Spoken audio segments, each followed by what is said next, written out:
You may be seated. Thank you. Such a wonderful presence this morning in the Lord's. It always amazes me and fills me with wonder when I see when people come in true worship to the Lord, how His glory just manifests, how His presence just fills our lives. This morning I just really want to pray for the word that's going out. I think that there's such a lot of revelation that God wants to give us concerning walking in the Spirit. I think each of us, as we have come here this morning, are confronted with issues in our lives, battles that are going on, emotional battles of the world, battles of the flesh, and this morning I want to speak on this subject because the Bible says those that are led by the Spirit of God are children of God. So it's important for us to be able to walk in the Spirit in order for us to remain in union with God, in communion with Him, as we have celebrated communion this morning. When you think of the body of Christ, it's like each one of us represents a wave in the ocean. We have individual expression, but we have corporate manifestation. So in other words, even though every wave breaks on its own and it looks separate, it's not separated from the ocean. It's still part of that ocean.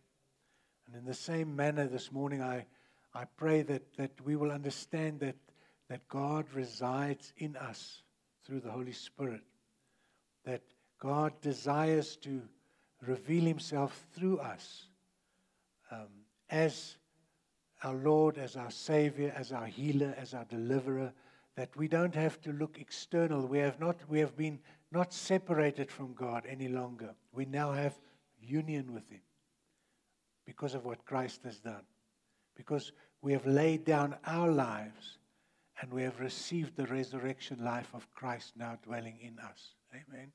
And so now we are able to either suppress that life that was in us or yield to that life that is within us. And this morning I want to touch, this is a two-part message, and next week I'm going to continue with this, but the focus this morning is overcoming the flesh. Overcoming the flesh. Are you doing it for me, or am I going to do it here? Am I doing it from here? Okay. Galatians 5:16 tells us, Paul speaking, he says, I say then, walk in the Spirit, and you shall not fulfill the lust of the flesh. There's the solution. Walk in the Spirit, and you shall not fulfill the lust of the flesh. For the flesh lusts against the Spirit. This is the battle that we're all going through daily. There's the confrontation with the flesh, the confrontation with the senses, the things that we see, experience, want, desire around us. And then there's the internal life of Christ that wants to appear through us, in whom all the benefits and the fullness exists. That's why he says, seek first the kingdom and His righteousness, and all these things shall be added unto you. See, the deception that the enemy tries to bring us into is to make us seek all the other things and not the presence of God in our lives. And if we can manage that, we are ruled by our flesh. We are ruled by our carnal mind. And God wants to deliver us from that carnality. He wants to deliver us from that insight of the flesh to an insight that we are led and we are under the rulership of God and the kingdom of God. Amen? So he says, for the flesh lusts against the Spirit, and the Spirit against the flesh. And these are contrary to one another, so that you do not do the things that you wish. But if you are led by the Spirit, you are not under law. And I think there's such a wonderful revelation in that once we understand that the Spirit of God desires to lead us, the Spirit of God desires to guide us, the Spirit of God has empowered us. That's why Jesus told His disciples to go to Jerusalem and wait there until they be empowered from on high.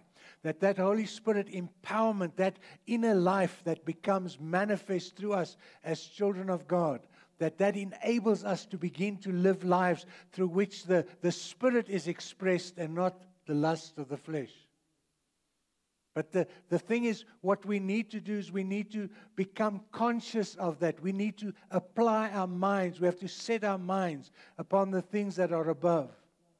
We need to receive the revelation of the reality of the indwelling Christ in us, the hope of glory. That battle will continue for as long as we do not recognize that it's not about doing this in our own strength, in our own ability, in our own will, but it's about us yielding to the Spirit that resides in us, walking in the Spirit, so that we may not, fulfill the lust of the flesh. The conflict is between the flesh and the Spirit. That's the big battle that is raging. And what the enemy does, he tries to use the flesh to take our attention away from who we are in Christ Jesus. From spoiling our identity that we have in Christ Jesus. That we do not see ourselves as children of God. That we do not see ourselves as those that are expressing God through our lives. Allowing Him to appear through our lives as we remove the carnal lusts in the flesh and as we submit and yield to the kingdom of God that is resident in us. Remember, Jesus says the kingdom of God is not, you can't say it's here or there. The kingdom of God is within you. There is an internal kingdom. The moment Christ takes His residence in you, you become the throne through which He expresses His life. But He can only express it as we yield and submit to Him, as we open ourselves up, make ourselves available like a fruit tree. The fruit cannot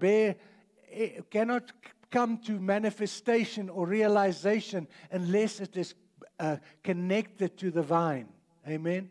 And connected to the root, because it's the life that comes through the root and through the vine that causes the fruit to appear. And in the same way, we need to just know that we have Christ living in us, and we have to yield to Him so that the fruit may appear through our lives. We have to become Christ conscious. We have to become aware all the time that God desires to live His life through us. Paul came to that realization. He said, I am crucified with Christ. It is no longer I that liveth, but Christ that lives in me. The life that I now live, I live by the faith of God who loved me and who gave His life for me. We need to allow that life to become manifest and revealed through our lives, because this is the abundant life that Jesus spoke about. He said, I came that you might have life and have it more abundantly. So there's this reality of the inner war. The conflict between the flesh and the Spirit, as we've already seen in this scripture, will be a continual conflict. But as we yield and allow the Holy Spirit and the power of God to begin to manifest more and more through us, as we become Christ conscious, as we become yielded and submitted to His will through our lives, not trying to do things to be acceptable to God, but to allow Him to be revealed in our life, He will begin to transform our lives, and the fruit that will appear will be the manifestation of the yieldedness that we have towards the kingdom of God and towards the Holy Spirit. You see, carnality produces division and immaturity. If you look at most places where people gather together, whether it be a church, whether it be a social club, it doesn't matter. Wherever people come together, there will always be strife. There will always be conflict. There will always be jealousies. There will always be envy. There will always be striving. because that is the carnal nature. That is the flesh manifesting itself. And the reason the flesh is manifesting itself is because the Spirit is not giving the opportunity to reveal Himself through and in our lives. Because we are not Christ conscious. We are not kingdom conscious. We are carnally minded.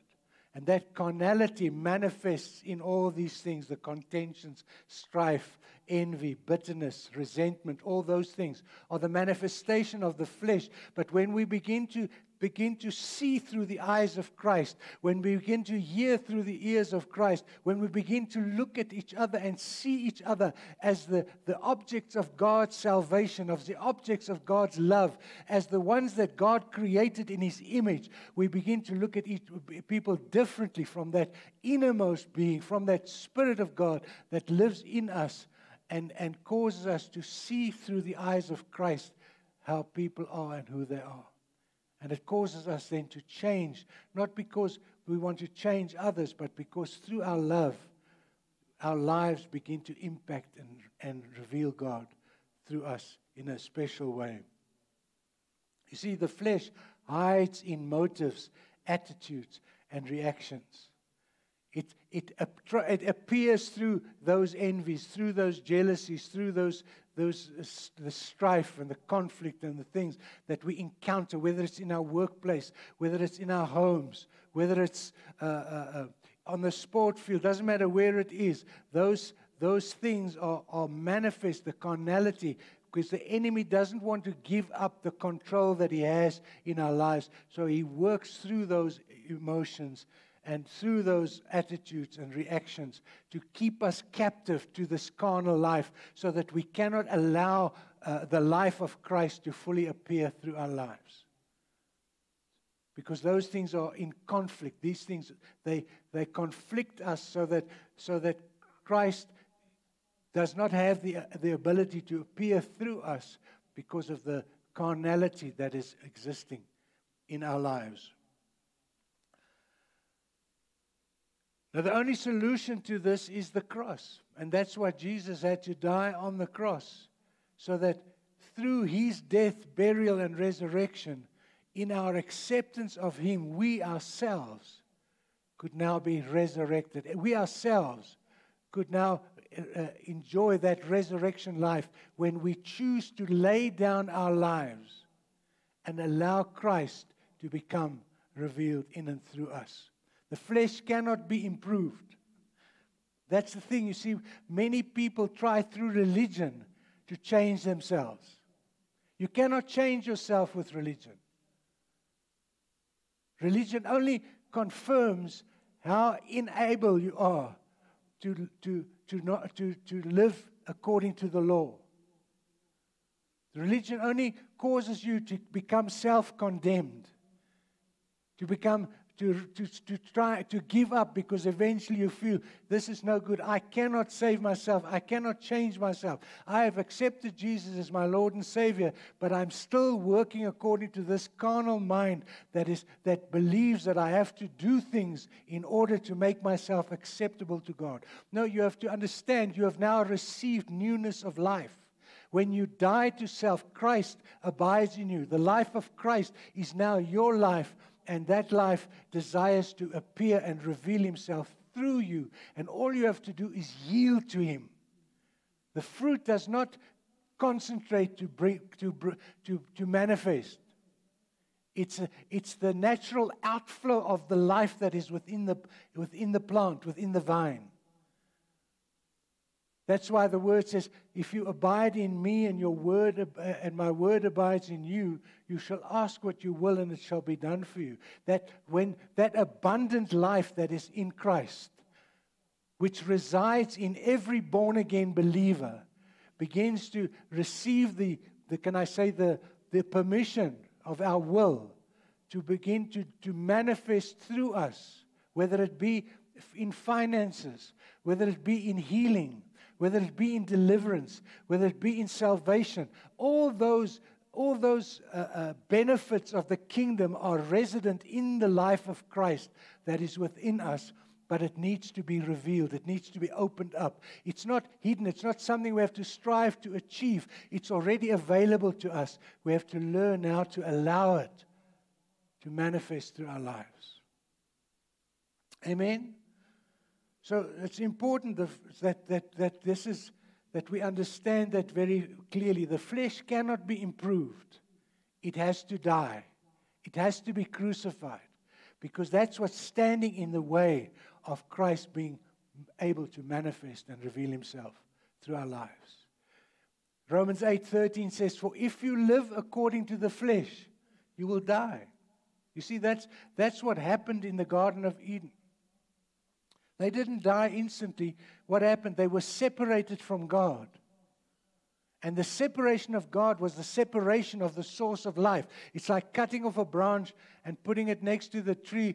And you wonder now why this thing is dying. It's dying because it's not attached to the tree, to the branch, to the vine. And so in the same manner, when we were in sin, when we were born, all people are born in iniquity. David says, "I was born in iniquity." We're all born having sinned. The Bible says all have sinned and come short of the glory of God. And that sin has been a separation between us and God, and it's made it impossible for us to see God as one with us and we one with Him, like that wave in the ocean. So what happens is we always approach God from a place of separation. In other words, there is God, and here I am, and now I have to beg Him for everything that I need. But the real perspective, or the right perspective, is to understand that, like Jesus had the manifestation, He said, "I and the Father are one." If we are in Christ and Christ is in us, then we are one with Him. In Him we live and move, have our being. In Him, we allow the expression of Christ to come to the fore in our lives, because He is our life and He is our righteousness. That's what the Bible says. But you see, we sometimes say these things, we sometimes intellectualize these things, but we don't actually live from that revelation. The revelation that Christ lives in me, and that He is my life, and He desires to reveal Himself through me. And so that I can, instead of praying from here to that person or to that God, and that's what religion does. Religion teaches us to try through religion to get the things we need in life. Whereas what God wants, He wants deliverance for us, salvation for us, so that He can allow His life to become the source of our provision, the source of our healing, the source of our deliverance, the source of our salvation. And we can just yield and allow that to happen through us, and so that the fruit of His life in us begins to appear in our lives. Because the Bible says, as He is, so are we in this life. Amen? I mean, that's such a major revelation that sometimes people think it's blasphemous to say that, but that's what the Word says. The Word says that. As He is, so are we. In Him we live and move and have our being. The life that we have is not our own. Paul says that. The life that I live by the faith of God who loved me and who gave His life for me. All I have to do is get out of the way so that He can produce the fruit through our lives. God has put in the DNA of every seed, He has put the fruit that should become manifest. And the fruit, the seed that we have been born again with, is the incorruptible seed, the Word of God. In the beginning was the Word, and the Word was with God, and the Word was God. That's the seed that we have been born again from. Christ in us, the hope of glory. And we have to really make an effort to begin to internalize, to wait upon God. I think sometimes we also spend so much time praying to God and asking God and not listening to God. Turning our attention inwardly to the Christ life in us so that He can begin to direct us and guide us and lead us and enable us through His immeasurable power to accomplish what we can never accomplish in our own strength and in our own ability. Amen? So if you live according to the flesh, you will die. But if by the Spirit, not by your strength, not by your ability, not by your goodness, by the Spirit, capital letter, you put to death the deeds of the body, you will live. You see, Jesus said, I am the truth, I am the way, I am the life. You will live. Why? Because life is in you. Christ is in you. So He says, you will live. For as many as are led by the Spirit of God, these are the sons of God. I don't think we always realize really what that means. Again, we say things religiously, but we don't really, meditate and ponder upon what it means to be a son of God. And I preached on that a couple of months ago about, if God is my Father, then who am I? You see, we need to become a Christ in me consciousness. We have to be aware that Christ is in me, and we have to be aware that He will lead us, He will guide us, He will help us, He will heal us, He will deliver us, He will provide for us. Because He is all in all. He is Jehovah Jireh. He is our provider. He's Jehovah Nissi. He's our banner. He fights for us. All the attributes and the names of God, they reveal to who the I am is. And in Him, I am more than a conqueror. In Him, I am the light of the world. Jesus said that. He said, I am the light of the world. And He says, you are the light of the world. You are the salt of the earth. So those are the confessions. And that's another teaching that I want to do at one stage with us. The I am confessions.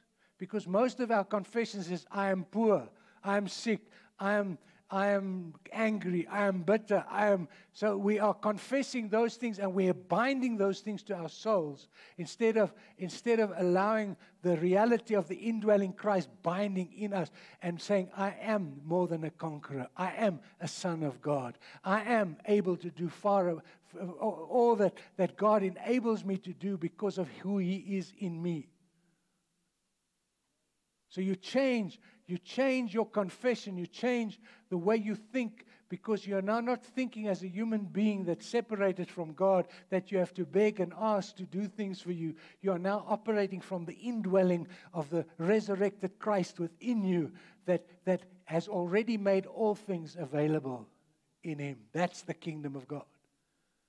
So it's not lusting after the flesh to get things. It's living the life, allowing God to live His life through us so that all our needs are met through Christ Jesus. And when we begin to meditate upon those things, when we begin to get quiet before God and begin to listen to the voice of the Lord and allow Him to direct our footsteps and guide us, then we begin to live lives that are pleasing to God, that are fruitful, and that accomplish much in the kingdom of God. Can you say amen? You see, you have to die daily. Paul has said, I said, I'm crucified with Christ. Now he says you have to die daily. How does this work? The fact is that the reality is we are crucified with Christ, but we have to put to death the flesh daily. We have to daily start our day choosing to listen to the indwelling Christ and not allow the external, that ourselves to be externalized from God so that we begin to live in sin. You have to die daily. Crucifixion is daily. Each day of our lives, we choose to lay our lives down. You see, it's not about us changing our lives. It's about us laying our lives down and allowing God to live His life through us, to give us the resurrection power to manifest His presence through our lives. You see, in 1 Corinthians 15:31, the Apostle Paul says, I affirm by the boasting in you, which I have in Christ, Jesus our Lord, I die daily. What does that mean? It means to daily submit yourself to the rulership of God in your lives. To daily make yourself available for God to work through you. To daily allow God to become in you what He wants to become. Amen? It's a daily process of putting our will subject to the will of the Father. And by doing that, we allow His life to appear through us. And the works that He does then through the Holy Spirit in us. The Spirit exposes not to condemn, but to liberate. That should be our prayer. Lord, show me who I really am. You see, sin is an identity problem. It's a mistaken identity. We live in sin because we don't realize who we are. We don't realize that the life of Christ is our life.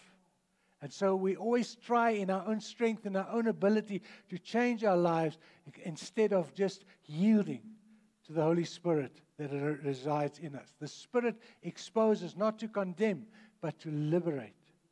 So this morning, just ask the Lord, Lord, show me who I really am. Help me to receive that revelation that it's not I that liveth, but Christ that lives through me. Amen? You see, only the Holy Spirit can overcome the flesh. You cannot beat the flesh. It has a stronghold over you. That's why you have to die to Christ.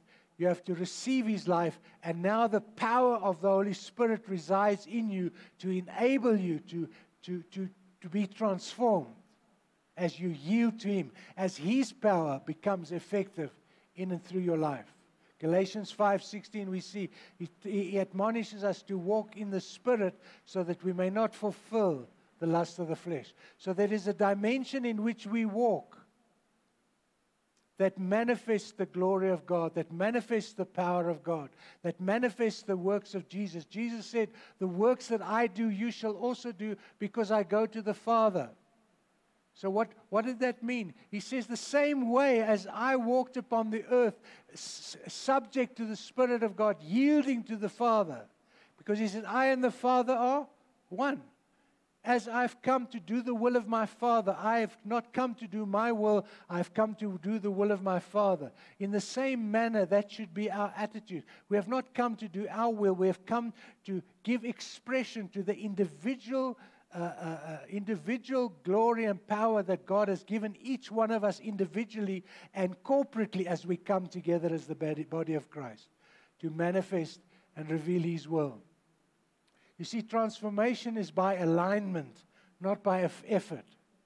And that's such good news because I think many of us sometimes feel that, there I've done it again. There I've messed up again. There I've lost my temper again. There I've lusted after money or whatever the case may be. And then it's like the devil will beat you over the head all the time. But when you realize it's not about what you do, it's about yielding and aligning your life to the Holy Spirit, submitting to Him that He may do the work through you. It's by His Spirit. It's not by power. It's not by might. It's by my Spirit, says the Lord. It is when you yield to my Spirit, it's when you give over and submit to my Spirit that the power that I have invested in your life can become manifest through you. It is in those moments of weakness, in those moments of yieldedness, in those moments of submission, says the Lord, that I will begin to appear through your life, that I will begin to strengthen you, that I will begin to enable you, that I will begin to reveal to you the grace and the mercy and the power and the glory that I've invested in you as my servants, as my children, as those that have been bought by my blood, those that I've separated for my use, says God, so that my life may appear through you and you may become all that I have predestined you to become, sons of the living God. Hallelujah. Hallelujah. Thank you, Father. Thank you, Father. See, it's transformation by alignment, not by effort. The Spirit produces new desires. You see, when you become born again, you don't want to sin anymore. Amen? When Christ becomes your life, your desire is not to do the things. Paul talks about that in Romans, when he talks in Romans 6 about the battle that goes on in ourselves. The things that I want to do, I don't do. And then when that sin is always there around me. But he says, thanks be to God that because of Christ Jesus now, we are able to overcome, live lives of abundance, live lives of victory, live lives where Christ's life becomes our life and the manifestation of His power becomes revealed through us. So that we do not have to do it by self-effort, but we do it through the Spirit of God. He says, the Spirit produces new desires. Because He changes our life. We have been born again. We have become new creations. We are spirit beings. We are ruled and reigned by the power of the Holy Spirit as we yield and submit to Him. He will never force Himself upon us. He will only wait for us to make ourselves available for Him to accomplish through us what He has predestined us to accomplish. So I give you a new heart, and I'll put a new spirit within you. I will take the heart of stone out of your flesh and give you a heart of flesh. I will put my spirit within you and cause you to walk in my statutes, and you will keep my judgments and do them. Isn't that a wonderful promise? That's done even in Ezekiel, in the Old Covenant. He said, I'll put my spirit in you, and He will cause you to change the way you live. He will cause you to manifest my presence. He will cause you to reveal my grace. He will cause you to manifest my healing, my deliverance, my salvation, as you become conscious of the fullness of the Godhead that is available in us and through us. In Him the fullness of the Godhead dwells bodily, and we are complete in Him, says the Word. So when we begin to yield to that life, it is no longer our striving and our attempts to change our lives, to be healed, to be delivered, to have blessing and prosperity and the necessary things that we need. It is the result of the one who is the abundant life beginning to manifest and flow through us. Give you a new heart. I'll put a new spirit within you. I will take the heart of stone out of your flesh and give you a heart of flesh. I will put my spirit within you and cause you to walk in my statutes. Not make you, cause you, because of that new life that's in you. It will be the result of having that new heart, having that spirit in you. That will change the way you live, the way you walk, the way you think, the way you pray, the way you relate to the Father. It will be a work of the Holy Spirit, but what He needs is us to yield to that new work that He has done in our hearts and in our minds. You see, it's about surrender, not striving. You know, that's what religion does. You know, people go and they, in many of the religions, they self-flagellate. They beat themselves to create an awareness or to try and kill the flesh. Or they go into monasteries and they separate themselves. God has not caused us to separate. He's caused us to manifest. He's caused us to reveal Christ. He's caused us to demonstrate the abundance, the life of Christ, the fullness of walking in the Spirit and yielded to the works that Jesus does through our lives. Blessing people, speaking life to them, speaking wisdom, speaking guidance into our children's lives because we have His life in us and introducing others to that life that is within us, that love that is within us, that goodness, that mercy, that grace that is His life manifesting through us.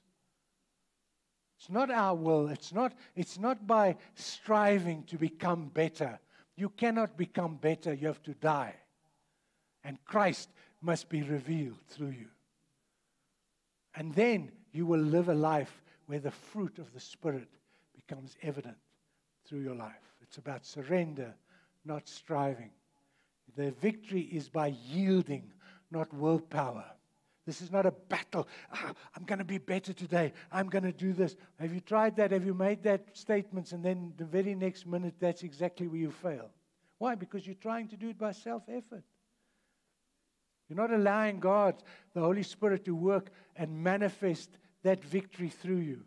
You're trying to do it by your own effort because you think you have to please God. God is already pleased with you because you're in Christ. And He's pleased in His Son. Amen? He's already pleased with you. You don't have to do things to please God. You have to become what He's created you to become for your sake. So that you may reveal the glory of God. So that you may fulfill that DNA, that seed that was planted in you. So that you may become that individual manifestation that God created you to manifest His life through. That's why God has created us differently. He doesn't want us all to be clones. He has created each one of us to have an individual expression of His life. And corporately we express Christ in this world. All over this world. Every believer is like that wave in the ocean.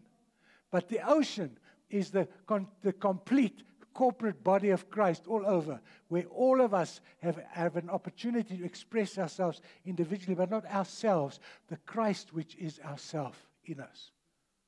Amen? I hope I'm making sense this morning. That you believe, that you hear what I'm saying, because this will transform your life. It will make you go into a place of rest, into a place of yieldedness, into submission. It will stop you trying with your own works to change your life and yield to the life that is already in you, that He may become more in you. Victory is by yielding. It's not by willpower. It's the Spirit that puts the flesh to death. Romans 8:13. See, we need to invite His searching today. We've partaken of the Holy Communion, where we are reminded, where Jesus came to demonstrate that communion. He's come to show us that He's giving His life to live in you.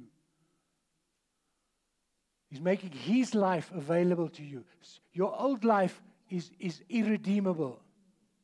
The only way you have to do is get rid of it. You have to die to self. You have to lay it down. And you have to take up this new life in Christ Jesus. And now Christ must live through you. And once that happens, the Spirit puts to death the flesh. He works with you. He helps you to accomplish that purpose, to put the flesh to death and to die daily to that external pressures.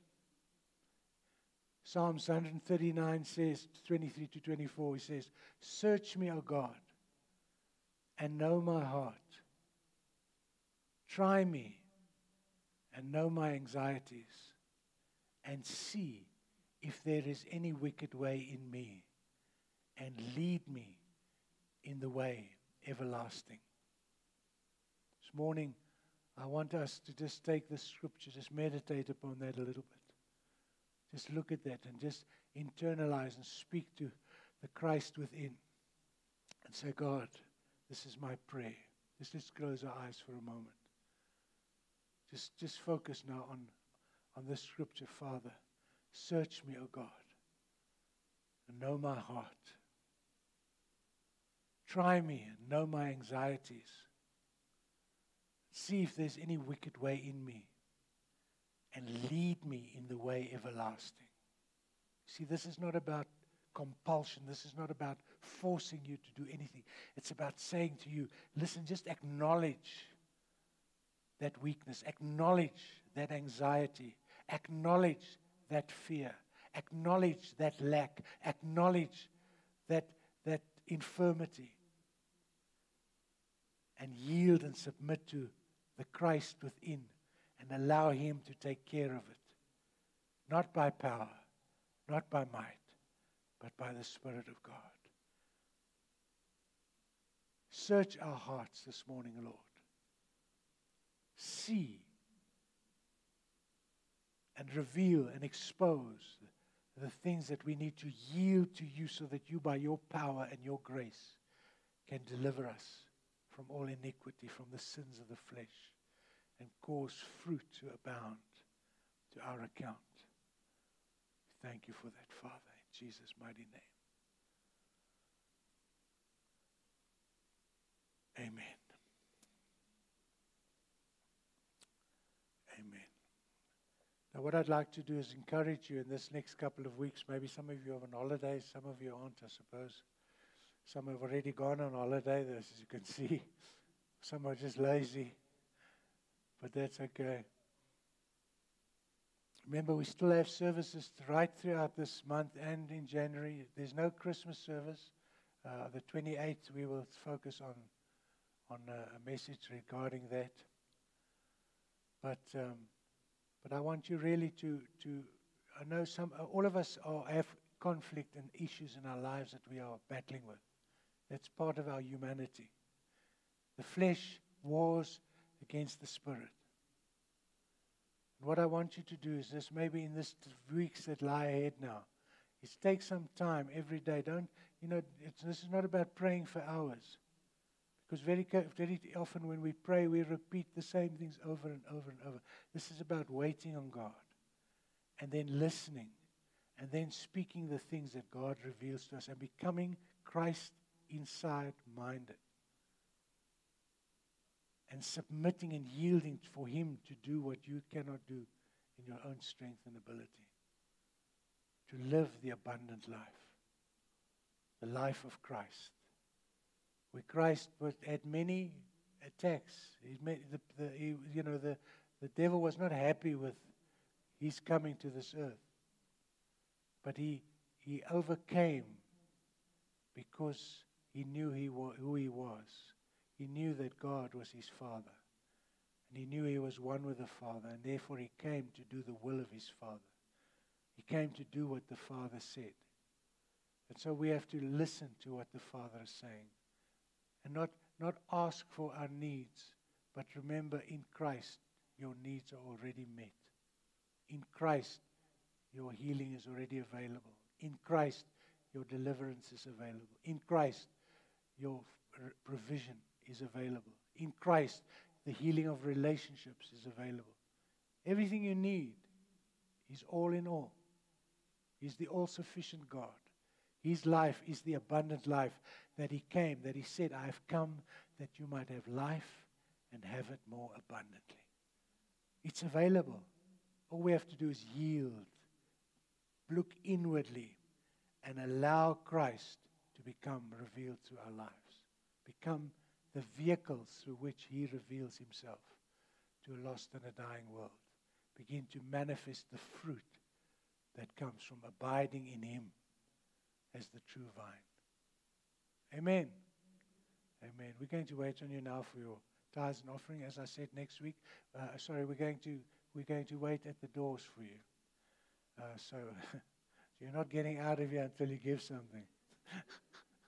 Joking.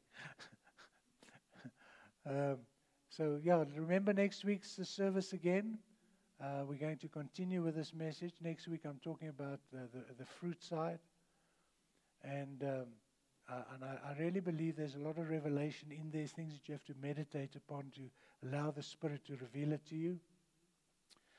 So remember to come. The 28th, there's also a service.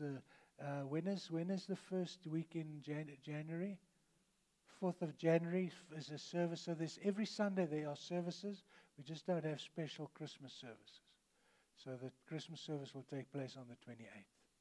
So come, look forward to tell people, because I think very often people think now the church is closed. No, it hasn't closed. We're still very much alive. And very often I find that when God has an opportunity to speak to a group, a smaller group, it's as if there's revelation that He wants to impart and impact them with. So just receive and take it and meditate it and chew it and allow it to digest and realize the kingdom of God is within you. Amen. God bless you. You can take your offering out and you can just hand, as you go out of the door, just put your money in the box. Money of the box. Hi, Jenny.